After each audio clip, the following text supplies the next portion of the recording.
In this video, I'm going to share with you a few tips and strategies that you could use in your yoga teaching that may be able to help you build more creative, more expressive, and impactful yoga sequences. I'm Matthew Downard. I've been teaching yoga for the last 10 years plus. I've taught over 8,000 hours worth of classes, workshops, teacher trainings, private clients, and so on. And what these tips and strategies that I'm going to share with you in this video, essentially it's something that I've been using for the last, X amount of years to inform my teaching. So I'd like to start off by saying that what I'm going to share with you is just one of the ways that you can use to create yoga sequences. It's not the only way. There are many ways to do it. And this is just one way that I have found to be very helpful in always having something to talk about, always having something to offer up to your students, okay? So if you're someone that sometimes, finds yourself saying the same things in class again and again, using the same poses and sequences in class again and again, and you're looking to kind of branch out and broaden your scope a little bit, the tips and strategies that I'm going to offer up to you or offer up in this video could be useful and helpful for your teaching. So tip number one that I would give to you, or that I am going to give to you, tip one, is to always choose a destination. I'm using the word destination, but you could say goal or focal point or theme. Theme might be a little bit different, but I'm going to just use pick a destination. So pick a destination for your class. And what I mean by that is that literally if you have no idea where your class is headed, it's going to be very hard to direct your students there. The destination itself, it doesn't really matter. That's entirely up to you what you want it to be. There's many different things you could choose. It's endless. It really is endless. So having that destination already picked out or chosen before you start building your sequence, or even before you even walk into the room. So having a destination or a goal picked out before you even walk into the room to teach is very helpful in making decisions on what's going to make it into class, and more importantly, what's not going to make it into class. Okay, so there's many different things you could choose for the destination. A few examples that you might typically see for class is like some sort of peak pose. That's a pretty common example of like a destination for your class. Those of you that aren't familiar with the peak pose terminology, essentially it's a class where almost everything that's being taught or laid out in the sequence is guiding you towards doing a harder pose or a hard-ish pose.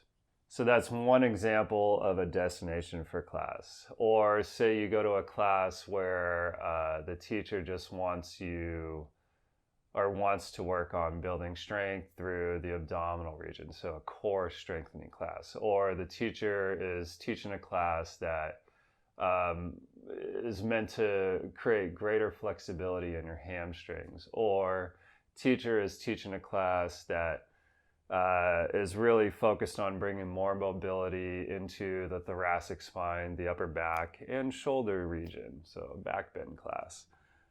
So these are just a few examples of like destinations or goals for the class, but they don't actually have to fall into those categories. You can choose whatever you want.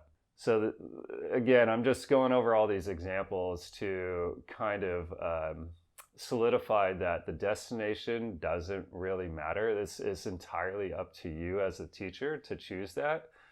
But it's important to actually choose that so you have a direction for your class, and that once you have that direction for class, that's going to inform so many other things that actually make it into your class and that don't make it into class. So I find this one to be very important. That's why I put it at the top. It's important to choose it, but here's the catch, is that it doesn't matter if you ever get there. So have the destination in mind. Whether or not you reach that destination doesn't matter, but the process of moving towards that destination, that's the practice. So that's the practice of yoga. Tip number 2, once you have chosen your destination, the next thing to do is to brainstorm about the most common difficulties and challenges that your students will experience on their journey to your destination. I'll write that down. Difficulties and challenges. So this is the good stuff. This is where the bulk of your teaching or what you're going to teach starts to take shape.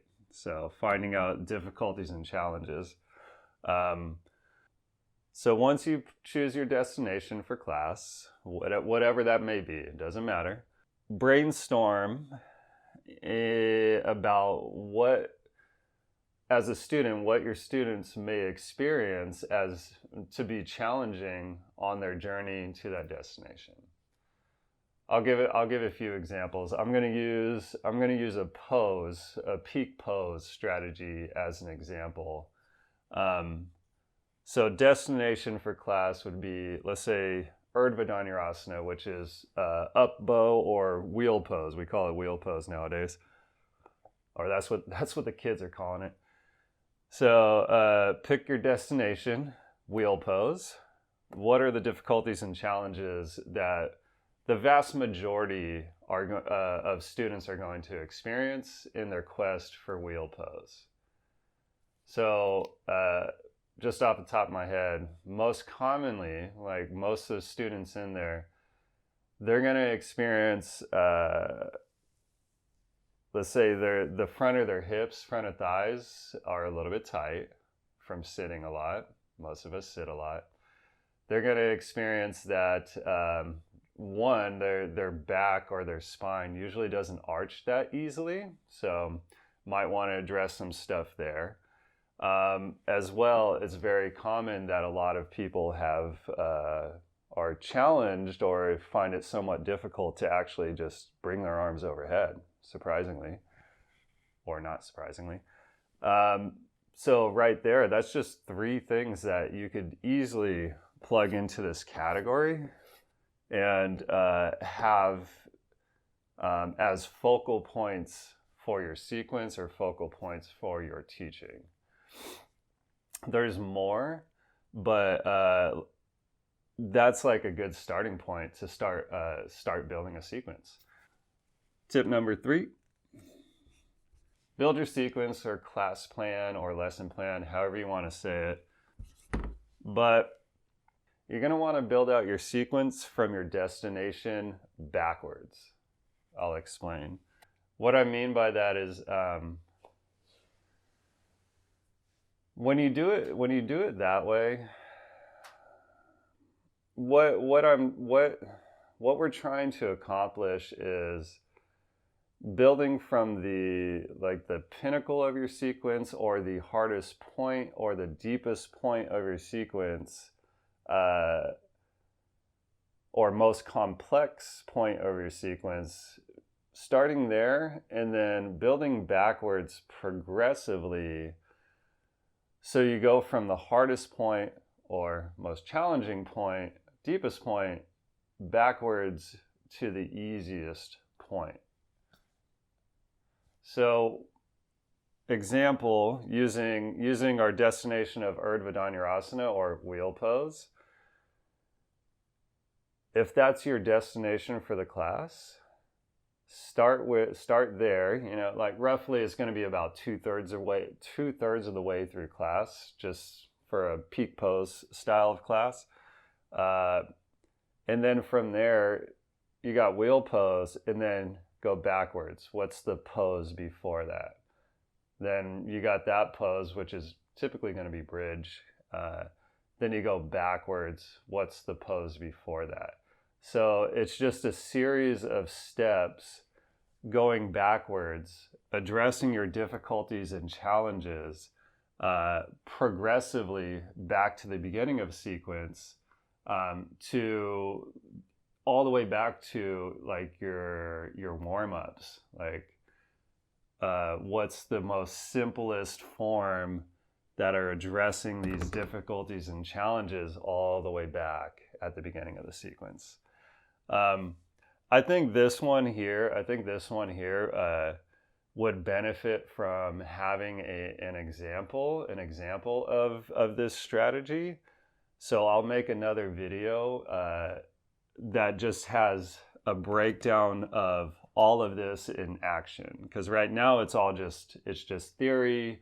I haven't given you any concrete examples of what this looks like on paper or on a page.